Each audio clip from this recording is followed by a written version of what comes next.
Dude, peace, beloved, peace. It's your homie, Young Content, the unofficial sensei of the culture, mastering youthfulness and contentment and NFTs. And I could rock out to that 80s saxophone for the whole entire track, but I had to stop it because we have a very special guest in the building, Mr. Jack Storm, on Instagram, Storms Jack. What up, buddy? Welcome to the dojo. Happy to be glad to have you here. Man, I'm psyched. Thank you very much. Thank you. How's your day so far? I know you got a lot of cool things happening in your life with NFTs and your sculptures. I know your stuff has been in Marvel movies, Guardians of the Galaxy. So I'm really excited to interview you and to ask you some questions, get to know you a little more. Absolutely. Absolutely. Thank you. And I got to tell you that being new to this NFT community, you're a new follow. I just discovered you recently, but every single time I dig a little bit deeper and broaden my exposure into this community, I'm always pleasantly surprised as to the value and the caliber of the people that I find. What do you feel in that community is different from I guess the traditional art world? I mean, you just think it's just coming into a black hole, like a cyclone. Okay, so a little bit of that, absolutely. But yeah, the art world itself, like the brick and mortar white wall art gallery scene, is pretty ruthless, pretty cutthroat. You have to have your head on straight. You have to, it's got a lot of sharks in the water. And what I like about this community is that there are people out there with agendas, to be sure, but for the vast majority of the people that I meet, they're about creating something, because this is the cusp of something that is going to change how we operate as a culture, as a society, into commerce for what? It's paradigm changing. So 1,000 years, as long as we have computers in the future, I mean, that's how big I think this thing is. And I think the people that are involved in this space right now are more focused and consumed about building that new paradigm. Because if it looks like the old paradigm where it's top down and it's central planning type stuff, I think it's just it's not gonna be as effective as it could be. Do you think the early art world and the early art days was kind of like the early NFT world, where they were very excited, they wanted to build the infrastructure, and something just like said, hey, let's just fucking be douches and centralize everything? No, I think it's always been top down since the Renaissance. If you look at the Renaissance, I was an art history major, right? So this is my bag. We love history in this channel. Yeah. So if you look at the Renaissance, and that's where people really start their art history. They do some woodcuts from before the Renaissance, but the Renaissance was a real discovery of enlightenment. It was tied so much into the way we think, and this is in many ways very similar to the Renaissance. What we're doing right now is the Renaissance. It's a new enlightenment. It's a way to bring the enlightenment into things that need light shed on them. The revitalization of the capitalistic market. I'm going off on a tangent already. No, I love it, actually. When the four turtles, Leonardo, Michelangelo, I forget the other turtles' names, but those guys that were at the cusp of that Renaissance era, they had people that were paying for that art. It was the church, and it was the top down. That's why we get the themes. That's why we get all the subject matter that we got, because the church was paying for it, right? And then it became the Northern Renaissance, where the merchants were paying for it, and then you get the Rembrandts, where you get the portraits, and then it became someone else paying for it. It became this, it became that. But I mean, it's always been pulled by the people that are paying out the dough. And right now, that's not the biggest thing. It's just about creating value and creating this space, which makes it unique. Yeah, it's one quote I always say is from Andreas Antonopoulos, is like an OG in crypto. It says, when you push innovation to the edges of the network, you get limitless possibilities, and stifle it. The homies are here. Hector, who has the Amigos project. If you haven't seen Amigos NFTs, those are fire. You get one, you gift one. Shout out to him. He's in the building. Bitcoin Queen is in the chat, putting hands up. Shout out to her. She's actually a fireball of a human. We were talking to her before we went live, just how she could connect. And I haven't met her. She's going to be in NFT NYC. I don't know if you're going to be there, but Shout out to I'm gonna Bitcoin try. Queen. And then also shout out to Stephen Wise. He said, "Yo, I'm excited for this one." I was gonna ask you, um, first question: what do you love to do? Not what do you do? What do you love to do?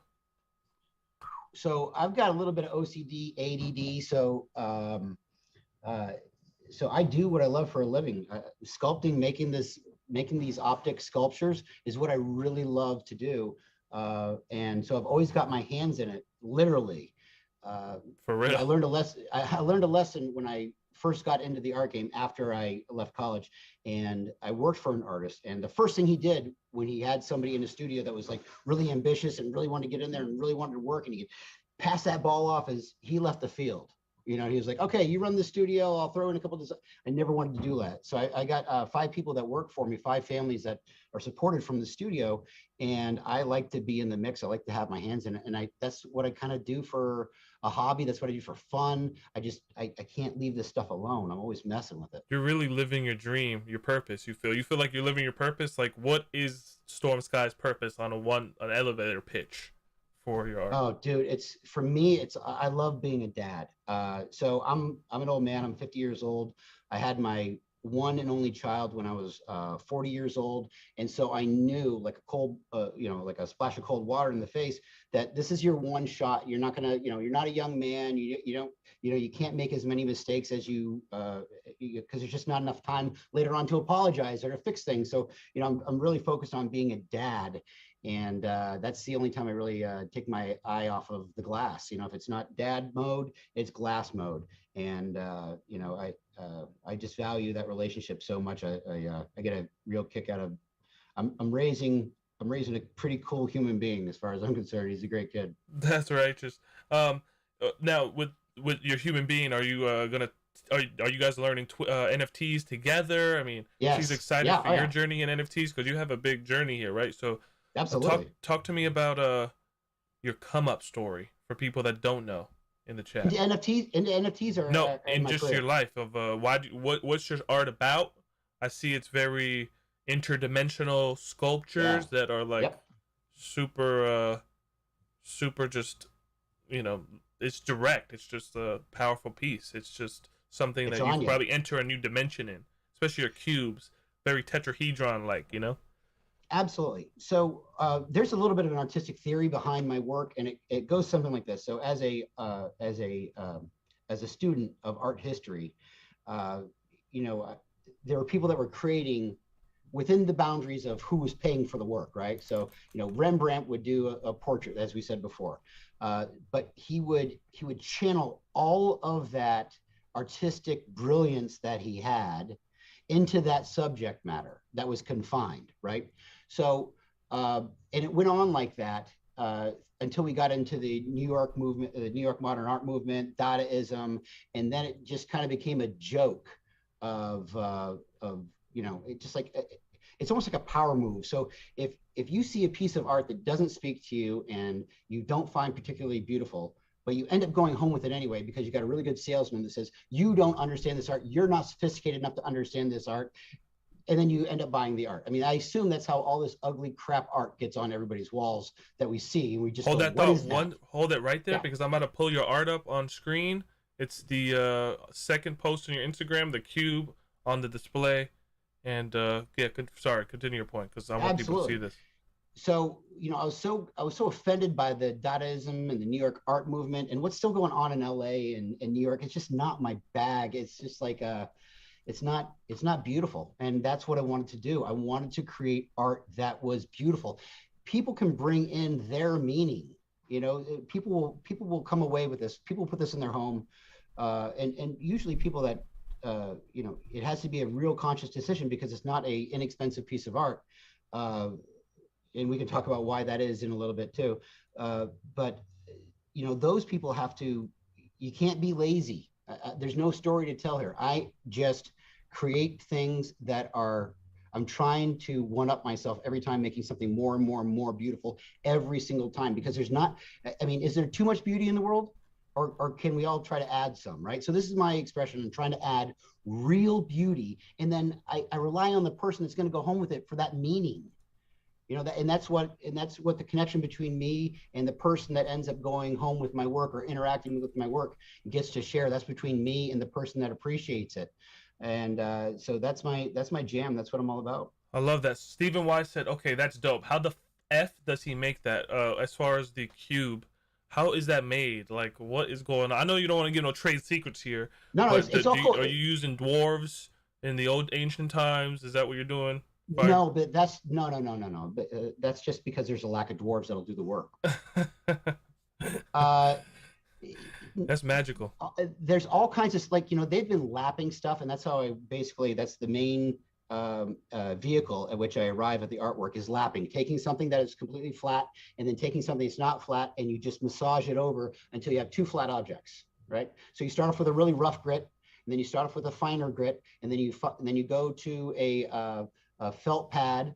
So you go to flat to smooth to polish, and you just keep on doing that over and over again. There's no real mystery to it. There's 1,000 videos out there. It's just you have to have that OCD, ADD, where you just get so fixated on something that you're just going to do the same action over and over again. You're not going to think about what you had for lunch because it's gone. You know, you're not going to get a telephone call from about anything. It's gone, right? So you have to have that focus. You have to be in that time. And I've invested so much mental energy into focusing on something for a long period of time and working on it that it's kind of worked my perception of time outside of the studio. So I'll burn 8 hours and look up, and I think I've been at work for maybe like 2.5, 3, and it's just that is a little bit of a problem. That's one of the things one of the challenges that I have in my professional relationships and my personal relationships, for sure. I'd like to apologize to a lot of people. Yeah, you're a mad scientist that found a sweet spot, and it's good, man. It's good to see. Like, I mean, I just heard about your stuff. Bitcoin Queen was telling me about it, and yeah, it's cool to see you on your purpose. It's cool to see you doing that. So talk to me about this NFT journey you're on now. Why NFTs? Who taught you about that? And what do you expect? What are your plans? So one day, I knew NFTs were a thing. I was a little frustrated because I couldn't see how I could get myself involved. So because I couldn't really see how I could be involved, I really let it sit on the back burner. And again, I had to be really, happy for people for something that I couldn't really partake in. And that's, there's no loss in that. There's no loss in that at all. But it's a little frustrating when you can't take part in it. So one day I'm doing a Facebook Live video. This is actually how it happened. I think the video is still up on my Facebook page, Storms Fine Art, which I'm trying to get the name changed back to Jack Storms, but Facebook won't let me. So it's Storms Fine Art, and so I was doing a live a video of a piece on a pedestal, and it accidentally hit the kaleidoscope filter, and I went, a toy, like something to play with. I mean, I just saw my art being portrayed in a particular way that made it, I could instantly see that this was a vehicle to make it accessible to more people. That's one thing. If you look at all the threads on all of my social media, people love it. People love it. People love it. They share some frustration because they don't have access to it, because it takes 5 dudes, and well, actually, I've got equal amounts of women that work here too. So it takes 5 people to work 8 hours a day. I've got massive overhead. The materials are difficult to find. If there's a mistake, that's it. You start over. So you've been working on it 2 months, you get a mistake and it's deep in the piece, start over. I mean, it's really frustrating. And I share that frustration with those people that were voicing those concerns. So as soon as I saw this, I was like, this is something that I can share with people. And I was instantly thinking prints. I can make these into prints because they're beautiful. They're almost like tie-dyes, and they're connected to. You're right. Prints are great. Think bigger. Metaverse. Decentraland. Yes. And Sandbox. That's where I got to. So as soon as I started researching prints, I wasn't researching prints for more than 10 minutes before it really hit me that I had something that I could really convert into an NFT that people could interact with and share, and was actually attached to an actual corporal piece of art from which it was generated. It can't be duplicated. It retains its, well, there's many of them, so you can't say it's unique, but it retains its rarity because there's only so many of these NFTs, so much of this imagery that I'm going to create from this one specific piece of art. That's it. That's it. So there'll never be another one. I've got kaleidoscopes that look familiar, similar to other ones, but it's not the same thing. They're all like fingerprints, every single one. And so I started you know, at this same time, I started getting into my inbox, and I should really kind of research to see who was the first person as an inbox, not as a reply, that started shouting me up about NFTs. But I started seeing, yeah, absolutely, this is definitely the way I can, broaden the horizon and relieve the creation, the pent up creation that I have, or the pent up frustration that I have with the inability to share this artwork with more people. For sure. It's so crazy. I was like, problem solved. I mean, it's not, there are going to be people that just want the artwork, and they'll always want the artwork. And I came up with a line of jewelry as well, to try to reach those people. Thank you very much. To try to reach those people that just can't, get to that large sculpture. Everybody's living their lives, and everybody's got priorities, and I understand that this might not be the biggest priority, and it's a big chunk of change, and I respect all that. So I'm just trying to bridge that gap between something that they can actually own and what I'm creating in the studio. And once I saw those NFTs, man, I mean, once I saw those kaleidoscopes, I knew I had something. And after that, I've just been doing a lot of research, trying to show, respect to the people that are building the space before me, by not just doing something silly and be like, hey guys, I'm here now. I think you're doing it right. You're on interviews. You're doing it the same way Gary Vee would do it, getting in the community on Twitter, talking. I know Stephen Wise and all these people that are kind of new are very excited to be like, what can I do with NFTs? That's why my interview with Ben Morrow was so special to me, because he worked on the Lord of the Rings and the Hobbit and Halo and worked for the corpos, and now he's doing his thing. And then I interviewed an emoji artist on Hennicknock. It's like a Tezos blockchain.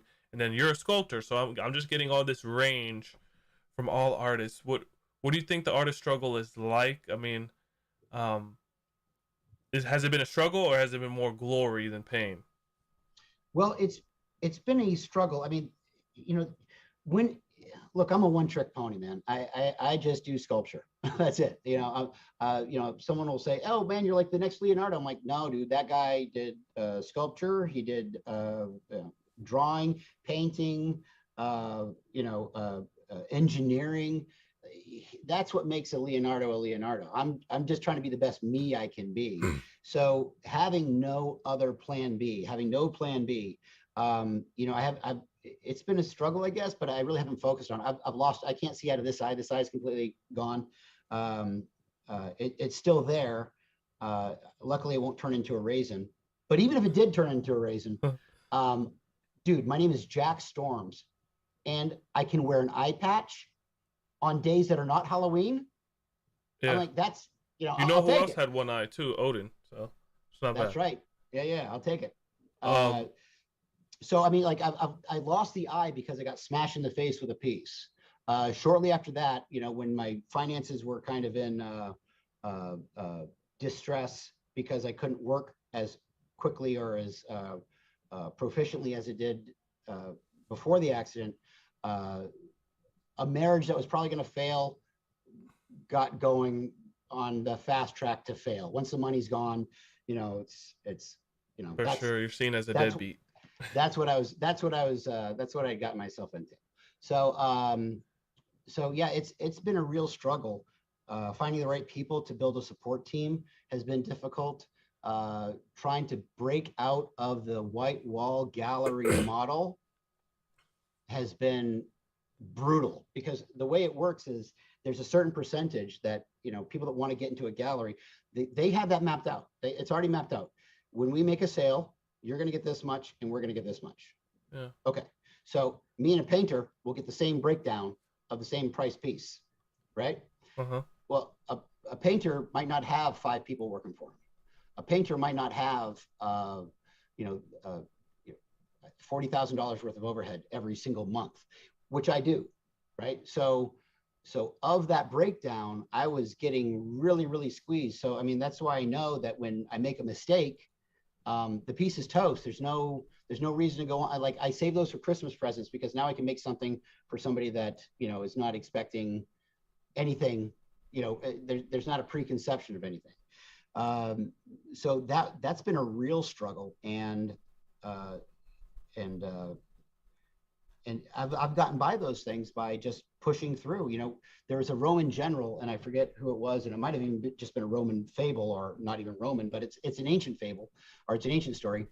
And it was about a general who marched his army forward and kept on burning all the bridges behind him, right? So no one could say, hey, this is really tough. I want to go home. Where are you going to go? You can only go forward. You want to live? It's that way. It's not that way. Yeah, this way is an option. Honestly, I think with crypto, Bitcoin, OG, shout out to that. It's getting rid of all intermediaries, and I think in the art gallery world, they kind of should be not. Should they be scared in the traditional art gallery world with the intermediaries, or are they trying to innovate? Have you talked to some of these galleries hey, we want to put? Right now they're still clueless. They're still thinking this NFT. They don't know really what to do. But I clearly see a track for them going forward, because there's always going to be walk-by traffic in a nice location for people that want to look at art on a wall.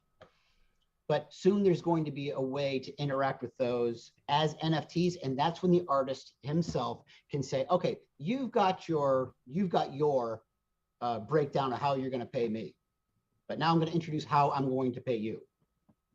Because the NFTs, you don't owe anybody any NFTs. There's no contracts out there with NFTs on them. So I mean, I don't think that there's a way for them to really control that. This is why I'm so curious, and I want the chat to engage on this, especially you, Deadstock. Welcome to the stream. We got 7 viewers. Don't despise humble beginnings, but I want to ask the chat, because there's like these art projects, they're 2D, called like Bored Ape Yacht Club. Have you heard of Bored Ape Yacht Club, or like Gutter Cats, or they're just profile pictures. They're like default avatars that are people are wanting to represent themselves as. Mm-hmm. They could be an ape, a cat, and then this stuff is blowing up on NFT Twitter, huge sales, huge communities. They're taking over CryptoPunks, supposedly the #1 NFT in the world. And a lot of people in NFT world are degens, they're gamblers, they're collectors, they're just the misfits, nerds.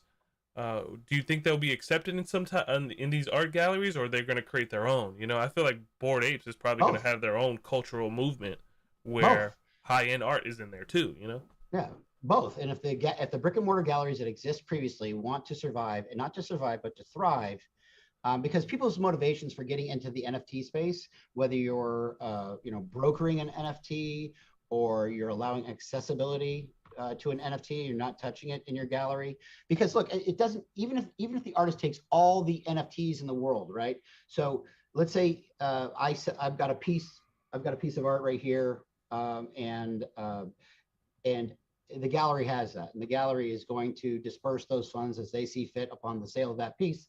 Well, what's the sale of that piece going to be, or what's the value of that piece going to be when I've got NFTs that are associated with it that are garnering this much value, right? Or I've got this much of a following on my NFT, in my NFT community, right? So it's going to push the value of the actual corporal art up. So that's the passive gallery that works with NFTs, in my opinion. Now, any other distribution of the NFTs, I think, has to be completely up to the artist, and hopefully artists don't give that away, because galleries don't give anything away to the artist. I know a gallery right now that marks up a person's artist. He's a friend of mine. I have to listen to this stuff all the time. I'm pushing him into NFTs, at least to have him do the research. So when he's ready to pull the trigger, he's ready to pull the trigger. And they mark it up 3 to 4 times, then make him wait for his money.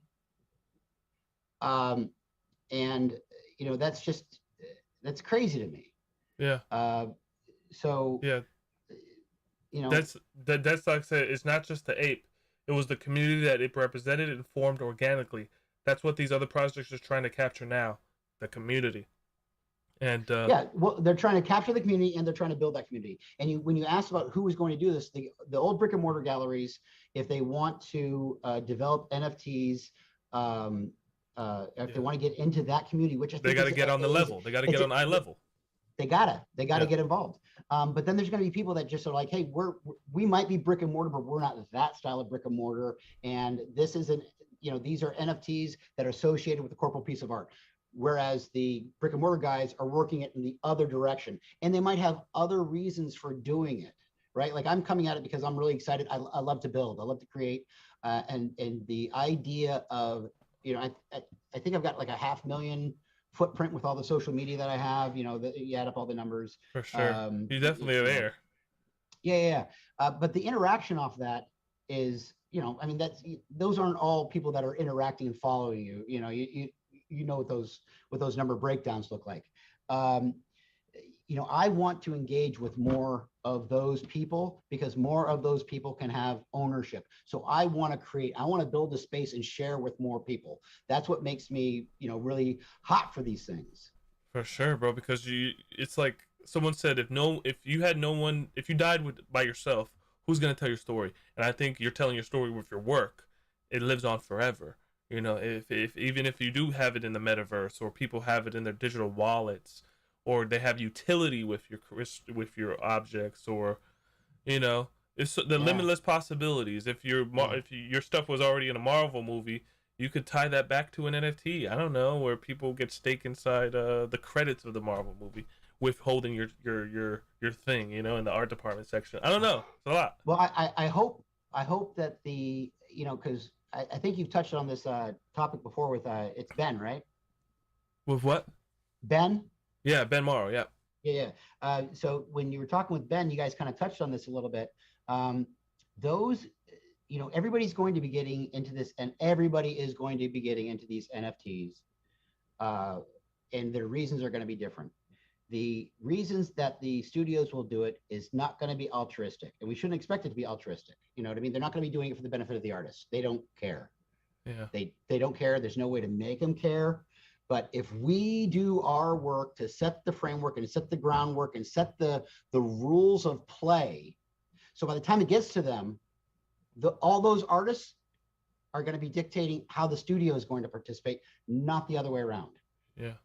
That's where you were alluding to earlier. If we take bad deals, as the artist, we're fucking ourselves, and we're just going backwards when we should. And we don't owe them anything. We don't owe them anything. You know, just as far as like industries go, you know, we've been the you know, the dog you're allowed to kick for a long time. For sure. And I felt that.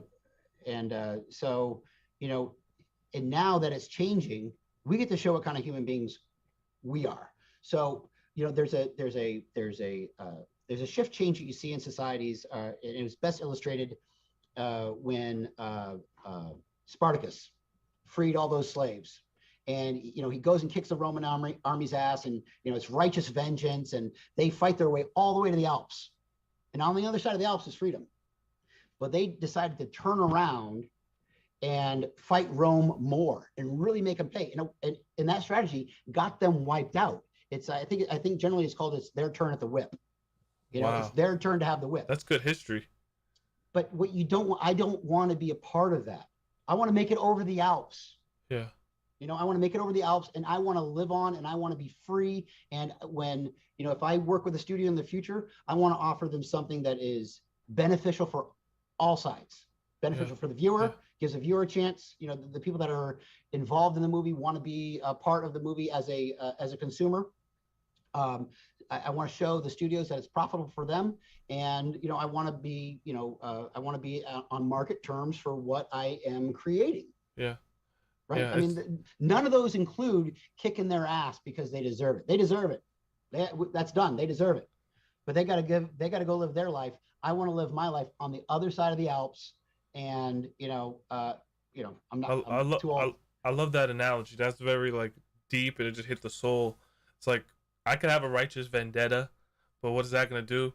And even with me dropping my own toy, you know, in the past 10 years, in my 20s, it's been eating shit, eating crow, and just to see the response. And I think that's just a natural evolution of humanity now. We're all humans. We're all humans. We're all subject to the same things, the same flaws, the same greed, same this. So, I mean, as an artist, I try to keep my eye on the human experience overall, so I can kind of be my own sheriff, and then, listen for other people that care about me to, know when, hey, dude, you might want to just let this one go because it's making you, it's eating at you more than it is the other person. And you got time to create beautiful stuff, or you got time to bitch and complain about this. And, I pretty much see the light, upon hearing those words, because I get caught up. Everybody gets caught up. But, sure. I try to pull myself out of it and be, I mean, what's the point of being self-aware if you can't self-correct? For sure. I love talking to like really good humans in these spaces, because you could have deeper dialogue than just like buy NFT, number go up, and it's just really nice to hear your perspective. Now, talk to me about what's the plan with your NFT. Break down the strategy. What's the game plan there? Well, still formulating, but what I'm really excited about is I met this guy, Ken Bozak. Oh, Ken Bozak! Shout out to you, wax legend. Yeah, dude, I love this guy. Like, as soon as we, we met, we kind of, chopped it up for 5-10 minutes when we first met, and I got a good vibe from him. Bad vibe. It was good vibes, and and then when we really clicked is when we really got a chance to really kind of like get into it a little bit, and he's a great guy, and I think he's got a beautiful outlook on how you create an NFT marketplace. And I'm going to release some of these on tier levels. Certain NFTs are going to be for this purpose, certain NFTs are going to be for this purpose, and on and on and on. But the one that I associate with Ken Bozak the most is where you make these NFTs as easy as possible and as accessible as possible. So you don't put on a Beeple price tag. And Beeple deserved his price tag. I'm not bashing that, but I'm not Beeple. Yeah. Right. So you're just getting into the space. You're trying to show people that you're bringing value. So my model is going to be to keep the NFTs that I release to be very, very low, very attractive, very top heavy in the value of the people that have them in their wallet. Because this market, this NFT market might do what the greater tech market did when it first became huge, right? Everything's up and then everything's down. What survived? The stuff that had real value and could really break through. There are some things that I thought were just phenomenal, and they just went away, and I still haven't seen them since. But for the most part, the stuff that was crap just it went away. And so the only thing I'm really concentrating on is making sure that if this is a big up and a big down, I've established that I bring value, and I bring something for the people that are holding that NFT. And so that's what I'm all about. So when this drop comes out, it's going to be the best NFT that I can release to these people, that will show these people, like, I want to show respect for the people that came before me, the consumer, the people that have been really Bitcoin Queen, Ken Bozak, Crypto Punk Stash. Cypher, Crypto Stash, all the dudes that have really been a great influence to me. And that's what's really important to me, and that's what I think is going to help me survive, because I'm here for the long haul. I'm not giving up on the space. I love the space. I believe in the space. It's if I'm going to accept a new religion, this is it. And I want to make sure that if there is a big wave like this and it comes down like this, I'm still here. because I want to be here later on. I want to be here later on. I want to be here later on. Not because I want the monetary gains that are associated with that. I want people to associate what I create with value to their lives, because I'm trying to share, like I said, I'm trying to share that beauty. I'm trying to make the world a more what you're peaceful, doing is better place. impressive, because sculpting is not like you can give like 1,000 sculpts and people No, desire them. no, and you can die trying. Let me tell you. And you're about to now. I don't know. I don't know if there's a sculptor that's like thinking like you're thinking, and I you think I kind. think more I think more would if they saw the light. I mean, I don't think I'm a special kind of human being. I think I just I've been influenced by the right people, and that's why what you're doing with your podcast, what Bitcoin Queen's doing with her outreach, her podcast, her tutorials. And look, I mean, guys like us on Twitter, he's Cyberpunk Harv. He's personally come by and just like jazz me up for this thing and giving me critiques and what I want to do and what I want to be about and why I wouldn't want to be, why the space needs to be created like this. And then the conversations that I've had with Ken, those have all been powerful tools to get me here. And I think that if I can be added to that list for the next person that comes on board, then now we're building a community that is making itself better by bringing on people that are going to do good things and have good motivation and have the results of creating a phenomenal space. Are you going to be making first editions like Charizards with your stuff, or what's the run count? Is that all some stuff like hidden It's information? it's You're gonna have certain it's foils. yeah, no, What? it's all still like I want to do a launch, like my Genesis launch. I want to get something out Because of I here, would say before you finish that thought, because Wax please. has a lot of great shit, and it has a lot of bullshit. So I know that you can really like stand out. You know what I mean? So I would hope you would stand out. Well, me too. And I'm trying to really nail down that strategy. And I'm really trying to be careful, as I said, as a measure of respect to the people that are in this space, because I don't want to, get out there and I don't want to embarrass myself. I don't want to embarrass the artwork, and I don't want to embarrass the people that have brought me along. I want this to be something that, like I said, shows respect for all those people. That's fire. And I know people are gonna be like, oh, is it first edition? Because owning that is like a collectible. People are buying my toy and we're like, oh, this is gonna pay off my college fund. I'm like, bro, hold your horses. We're all just here, trying to bring value to this space. And I think why you show your face, like some artists, like the crypto punks and these 8 pixel arts, like you don't know the owner, you don't know the person behind the art. And I Yeah. think that's what you have something special, Jack, with knowing you and you making stories and you're in the public eye. So Yeah. it's gonna be good. It's gonna be good. Who are some of your non crypto OGs that brought you up? Geez, you know what? There's a guy named Christopher Reese who does optic sculpture, but he does pure optic sculpture. It's Reis, Christopher Reese. He's an OG. There's a guy named Tom Morose who, he's working now too. He's a general contractor, so he can make stuff and then put it in a building, which is just to me is amazing, because there's always a breakdown between the artist and the engineer, and he's both an artist and an Wow, I love engineer. that.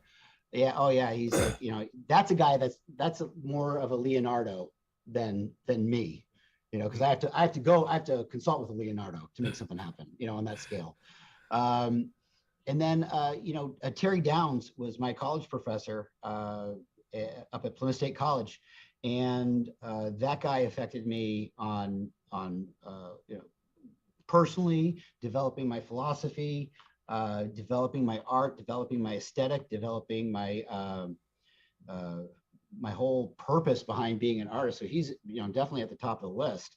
And so most of the artists that I really look up to are my peers that are doing it right, because they're living their example right there in front of me.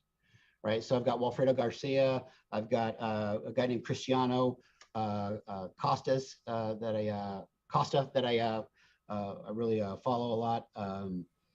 You know, these are guys that are doing it right, and these are guys that I'm always like trying to say, hey, wait to see what I do with the NFTs. Everything I do, you don't have to be the tip of the spear. You can be right behind me. But when I say right behind me, I mean, you can be right behind me because I'll help you with all of it. Like as soon as I get it all figured out, as soon as I got a strategy, we'll map it all together and you guys are on. You guys are like, What are you talking about? You're not an I'm engineer. You're engineering that, man. Come on now. Yeah. We'll see if it falls down. We'll see if it doesn't fall down. And that's the thing about art. It's like it's so multi-dimensional. You know, I've asked you like three different questions about your art, and I'm still learning new things. And it's the beauty of your art. So what do you want people to see when they look at your art? Beauty. That's so in constructing this beauty, there's actually a theory behind that that actually goes back to those original masters.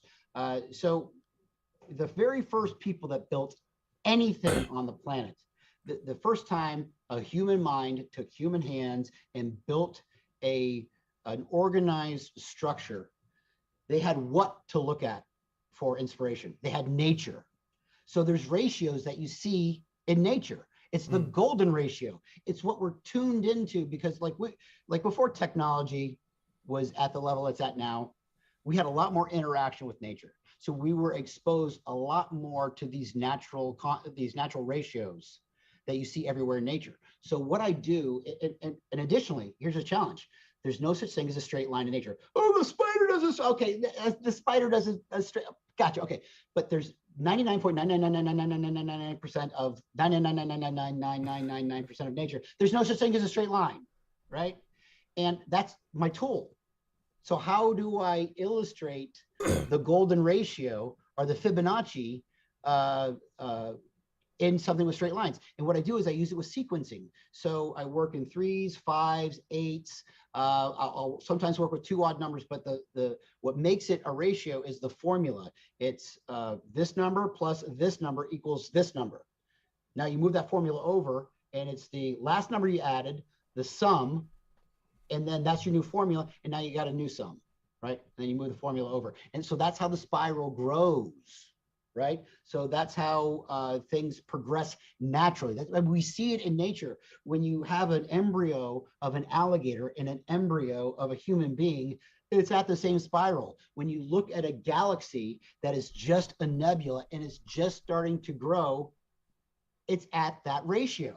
So it's on the macro level and it's on the micro level. You can find it in the structure of molecules. So I mean, it's here. Like, so that's what we interact with. It actually really, like in a real sense, it makes up us. Like it's in our DNA structure, right? It's everywhere. And it's so everywhere that we don't even see it. And we might not even see it if it was pulled away, except it would take away a lot of how we perceive ourselves and how we interact with each other as human beings. And that's why I think people in cities go a little, I mean, I think people need to interact with the outside clean air, nature, trees. So getting all of this packed right back into my art, I take those ratios that you see everywhere in nature, and then I use them in the artwork that I create. Now, what's interesting is when I first started to create, I found myself knowing exactly what I had to do, but I was under a lot of economic pressure. So if I bought the raw materials that were a certain size, I would make the most beautiful work I could make with it, but I wouldn't adhere to that ratio because I was too tethered to what these materials cost. And then I really remembered an exercise that my art professor, Terry Downs, gave us. So he gave us this blank newspaper material, right? So it's newspaper that has no print on it, right? It's cheap. It's almost got no value. And he gave us charcoals. He's like, okay, look, while everybody's getting all their supplies at the beginning of the school year or at the beginning of the semester, just go nuts. Show me why you want to be an artist. And people were getting into it. They're doing this. Okay, so now your paid materials show up.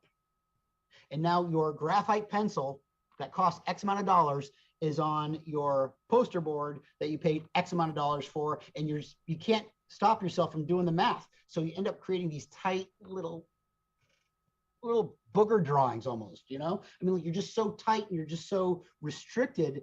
And he said, stop. Okay. Mentally, you're still on the thing that costs nothing, using the tool that costs nothing, right? The cost is an illusion. The cost is the enemy to the art. So you've got to go out there and you've got to express yourself and ignore those things. And it's a conscious decision. You have to train your mind to do it. That's when I let the wheel. That's when I kind of had that realization, starting my own studio, that I need to just, you know, if it costs me X amount of extra dollars, that's incidental. The artwork that is on the other side of that is beautiful, that adheres to these principles of beauty that were here before we were, before there was man. This beauty existed on this planet, in the galaxy, in the universe. It predates us, and at the same time, it permeates us. So on the other side of that is a piece of art that represents it. Absolutely. It represents everything. And it's right there. All you have to do is forget about what it costs and just make it. Wow. And that's when I held up a piece that I did the old way. You know, I was only like 6 months into my studio. I was like, you know, I was in a full panic to try to, like, you know, pay back, you know, my grandmother who gave me a loan. You know, some other people were really generous with, you know, giving me a couple loans because they believed in me. You know, I just wanted to make sure there were other things that were involved that were pushing me to make this particular piece. But there was a time where I held it up and I looked at it and I was like, that is really nice. That is really beautiful. It's flawless. And then I held up the one that I did with the new golden ratio design, that Fibonacci sequence in there. And it was like, whoop. Yeah, maybe one day I could trade you one of my OG NFTs for a big old cube of my mansion NFT, Willy Wonka mansion. You know, that would be crazy. Yeah, absolutely. I'd love to do something like that. Absolutely. Because I would look at your work and be like, okay, because I just love that it has like the cyberpunk edge to it too. There's something about like it's cyber as fuck, you know. Everybody brings something of their experience to the relationship they build with the art, because I've got people that are white hairs that come in, you know, in a wheelchair, and they'll take their cane and their point, and then their manservant will go and get it and, you know, bring it to the consultant and say, this is going to go home with us. Here's the card that's made out of metal and black. Think. That's some Jay-Z art buying shit right there. Yeah. And then there's people that come in that are new money, and then there's people that come in that have saved for 4 or 5 years. They might not get the biggest piece, but they get a nice, beautiful representation of my work. I try to make that in the smallest piece that I do. I try to put that visual representation, that visual respect, that alignment into those things in nature, into everything that I do. So I've seen, when we were kind of like talking, you know, for briefly before we got going, you said, like, what's your demo? What kind of people follow your work? And there's a little bit of everybody. There's a little bit of everybody in there. And that makes me feel like I'm doing something right, because there's something about it that's unifying to everyone. Everyone recognizes that there's not enough beauty in the world. Everyone recognizes that. They may not think about it, but they know that there's too much ugliness in the world. And when you have something that makes you stop and go, oh. Yeah. And you sculptors are kind of like so rare, where it's like you kind of are like blockchain developers. You know what I mean? They're just so rare. Just like blockchain developers are so rare, and it's like this convergence that's inevitable to happen. Steven said moving to Arizona in the mountains gave me the exact same feeling. He's telling. Rock on. Everybody's got their space. For sure. I'll definitely check out Arizona. That's great you said that. What is your current space now? Miami. And I'm transitioning away from LA. You know, I've been out in LA for a long time, and you know, it's got its own character, and a lot of the character of LA is not in alignment with my own character. I'm a very merit-based person, and I'm not a status-based person. And there's a lot of status-based relationships that are out here in LA, and then, you know, going down to Miami, There are a lot of people that are back to that merit, man. And if you can show me something that makes me pause and makes me recognize, measure its greatness. I'm not saying like I've got the greatest thing in the world, but it's a measure of greatness, I'd say, because that's what I strive for. And everybody's got their own metric on which they base that.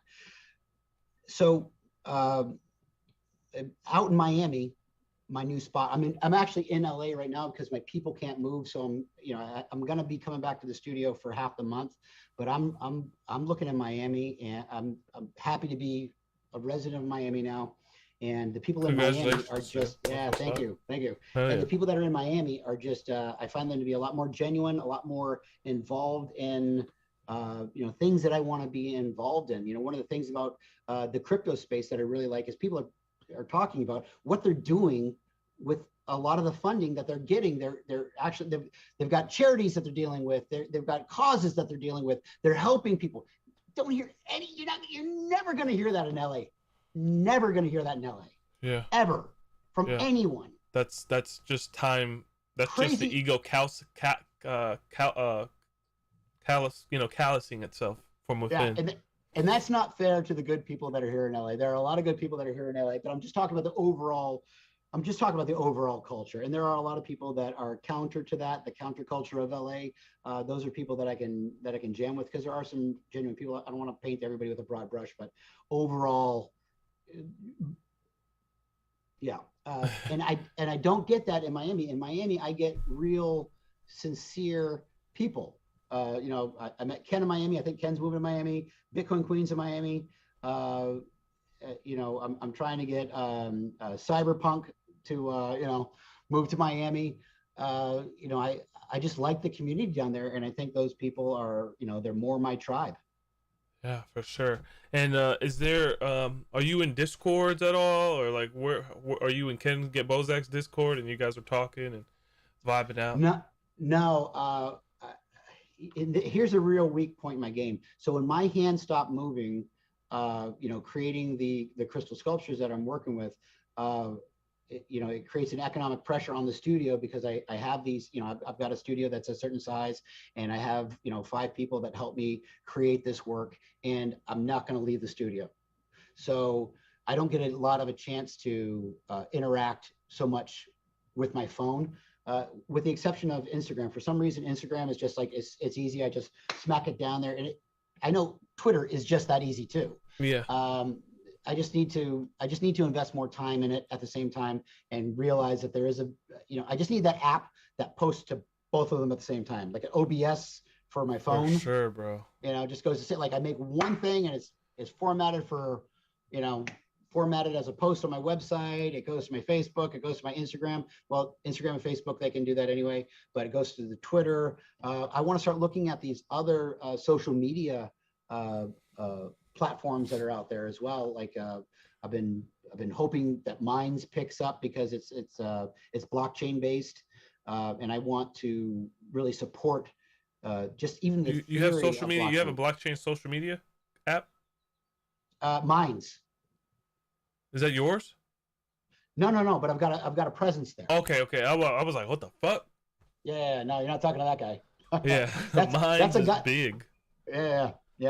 But it's still lacking a lot of content, and I want to see about what I can do to be a part of. I like the concept of being on the ground floor of something, and building it. Like the most exciting stones, if I was going to build a pyramid, is probably getting that thing, the base stones, to be perfectly square, because they're vast, and I think they're off like a 1/4 inch or something like that. Mm-hmm. If you try to square up the Great Pyramid, it's like a 1/4 inch off, right? So I want to be the guy that built those stones, because you can't create that beautiful perfect pyramid if those stones are not laid where they need to go to get to the perfect pyramid. Facts. So I don't know if I'm going to see the top of the pyramid, but I want to build something that, again, being a dad, I want to build something that my son might see one day and say, my dad was a big part of that. And I think I honestly think, man, I'm excited to just know your journey.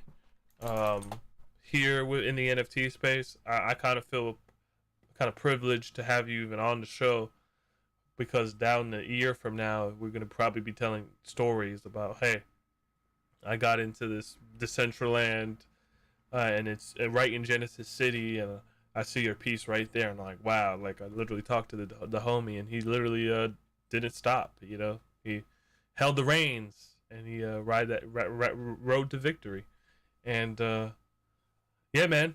I have one more question before we roll, and then I want to have you give final thoughts. Kind of just kick it to the ninjas, Sensei wisdom. But if you had to be a human, a cyborg, or an alien, which one would you be, and why? Alien. Why? Alien because like if you're gonna go to a new world, you're probably not gonna be bored. You know, if you're a human, you shouldn't be bored, but you probably will be. If you're a cyborg, you're in that middle ground of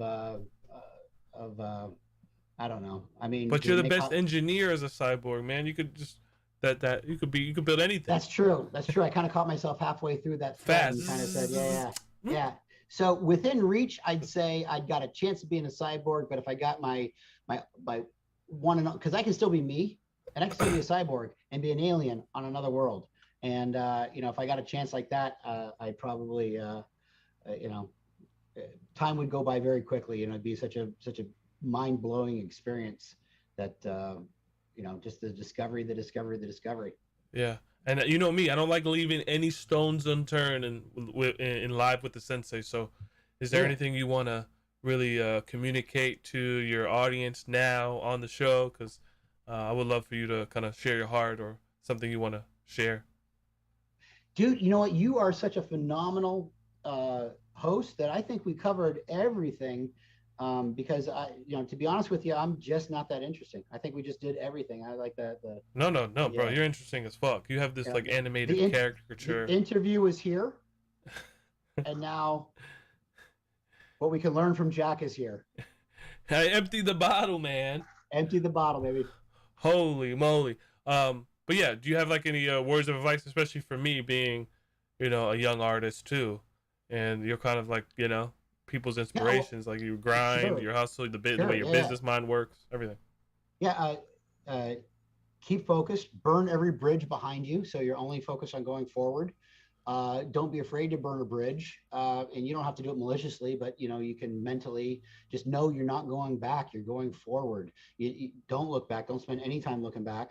Nothing can be gained from it. Only figure out where you're placing your next foot forward and have a plan for a mile down the road. And that's the best anybody can do for, you know, trying to achieve something, and have the discipline to keep going. That's very broad. But I don't see how you can go wrong with it. Yeah, I'm literally taking what you said and like inscribing it on the tablet of my heart. Literally, I don't want to go back either. I want to go into that promised land. And yeah, absolutely.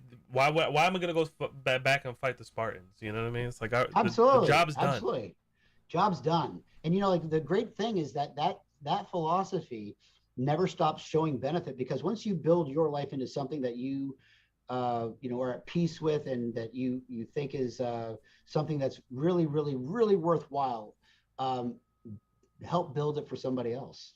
You know, and pull others up with you, because there's so many people that are like crabs in a bucket.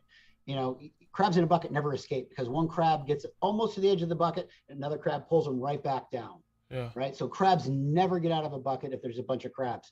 So I think we all need to think about being the opposite of that, because, you know, part of this path that we're on, part of the creating the beautiful life that we want to create, might not just be what we do for our own lives, but incorporate the benefit that we're bringing to other people's lives as well. And that, you know, like I got bad days. I've got a temper. You know, I freak out, I get upset, but I just have to keep on, like, I know I can do a discipline of focusing on this one object, right? So what I try to do is I take that discipline that I know I can do and bring it to other parts of my life where I can show benefit, like really concentrating on trying to be a good person. Like traffic, nothing gets me upset at traffic. Nothing gets me upset at traffic. You know, that guy's having a bad day. That guy's having a bad day. You know, my AC's working and I'm listening to what I want to on the radio, and I'm going to a place I don't want to go. Nothing's going to get me. That's beautiful, bro. Yo, I need you to plug in all your socials where people could find you, just in case you are on space one day and people need to know where to find you. Absolutely, you got it, brother. So, where can they find you? What's your website? Right now. Yeah. And Instagram and Twitter. Yeah, so Instagram, it's @StormsJack, and Twitter, it's @StormsJack1, and then on Facebook, it is Jackstorms Fine Art. I think that's it. You'll find it on Facebook, and then jackstorms.com. And then I've got a Shopify site too, and I think that you can find that through any of the other. Sure. Dude, thank you for coming into the dojo with Live with the Sensei number 19 with Jack Storms. It was a pleasure getting to know you, man. I'm gonna look out for your project on Wax. I think you're really going to create some really special, iconic pieces that are gonna live on for a long, long time. And what a better time than this? This is a very special place. You're a very special artist. And yeah, guys, you know the drill. Follow the man. Thanks for tuning in. Live the dream, eat ice cream, and above all, stay content. I'm gonna go to music, mute, and I'm gonna talk to you after. Stay right there. You got it.